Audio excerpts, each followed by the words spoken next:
Halo teman-teman mahasiswa, saya Dr. Gigi Olivia Budihargono, spesialis prostodontia. Saya adalah penanggung jawab mata kuliah Komunikasi Kesehatan yang akan diberikan di semester 1 ini. Saya akan memberikan course overview untuk mahasiswa dapat memahami apa yang akan kita pelajari dalam mata kuliah ini. Yuk mari kita bahas mengenai apa yang akan kita pelajari. Nah, setelah menyelesaikan mata kuliah ini, mahasiswa diharapkan mampu untuk menganalisis praktik komunikasi kesehatan melalui penguraian dasar, komunikasi, dan halangannya. Komunikasi kesehatan ini tentu sangat penting bagi calon dokter gigi. Kita harus memahami cara komunikasi dengan pasien, dengan profesi kesehatan lain, profesi non-kesehatan, serta masyarakat.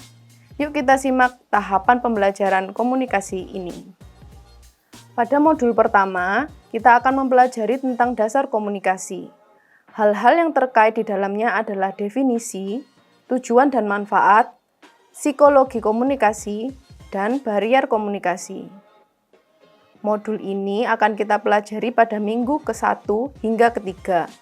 Penilaian dari modul ini kita sebut dengan Assessment for Learning atau AFL yang pertama, dengan bobot 10%. Pada modul kedua, kita akan mulai masuk dalam komunikasi kesehatan.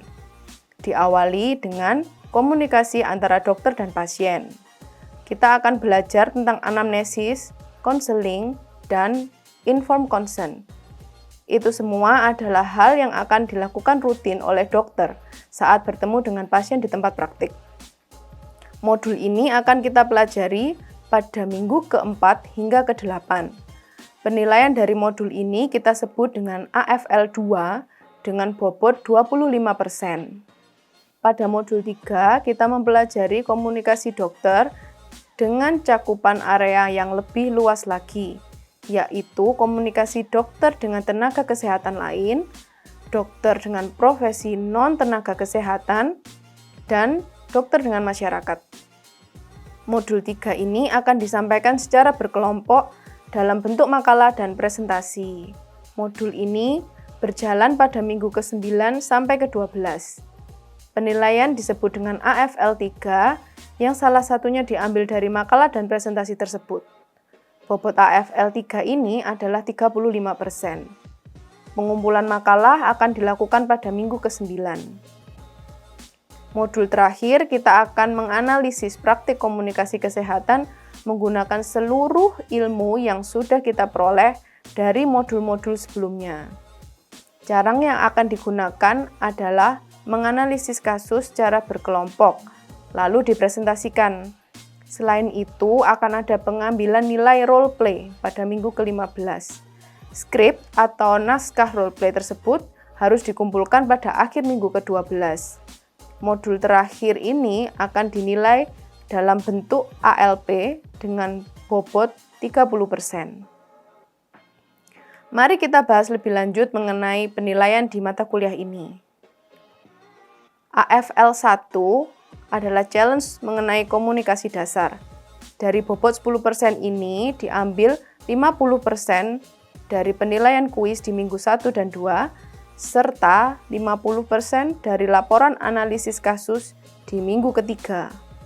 Mahasiswa diharapkan mampu menganalisis apa saja barrier komunikasi pada suatu kasus dan memberikan solusi. AFL 2 adalah challenge mengenai komunikasi dokter pasien. Bobot 25% diambil dari 40% penilaian kuis dan 60% dari ujian tengah semester.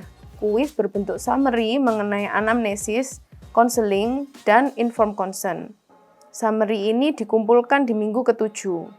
Bentuk ujian tengah semester atau UTS adalah multiple choice question computer based test dengan materi dari minggu pertama hingga ke-7.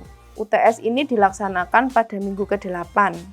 Lalu, pada AFL 3 ini merupakan challenge mengenai komunikasi dokter dengan tenaga kesehatan, dokter dengan profesi non-tenaga kesehatan, serta dokter dengan masyarakat. AFL 3 ini berbobot 35% yang diambil dari 40% dari makalah dan presentasi kelompok. Topik pertama adalah komunikasi antara dokter dan tenaga kesehatan. Topik kedua mengenai komunikasi dokter dengan profesi non-tenaga kesehatan. Dan topik ketiga adalah komunikasi dokter dengan masyarakat. Pengumpulan makalah dilakukan pada minggu ke-9.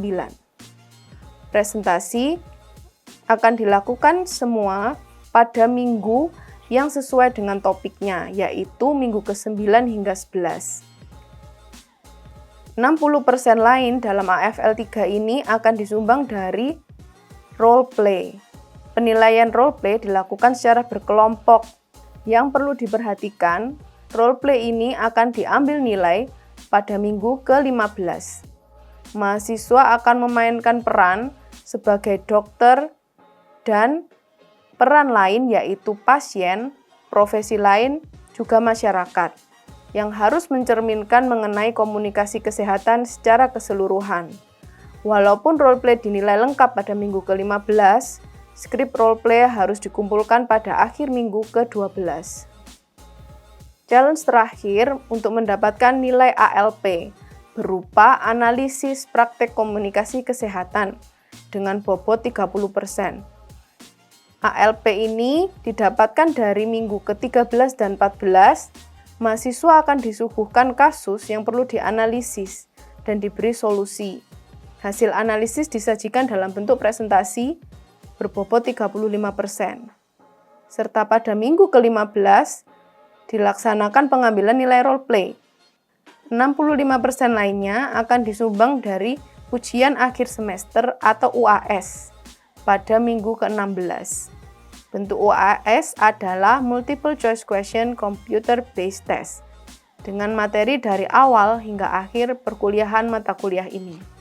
Demikian course overview mata kuliah komunikasi kesehatan ini. Semoga dapat memberikan gambaran kepada teman-teman mahasiswa dalam mempersiapkan teman-teman dalam menghadapi perkuliahan. Saya Dr. Gigi Olivia, salam entrepreneur.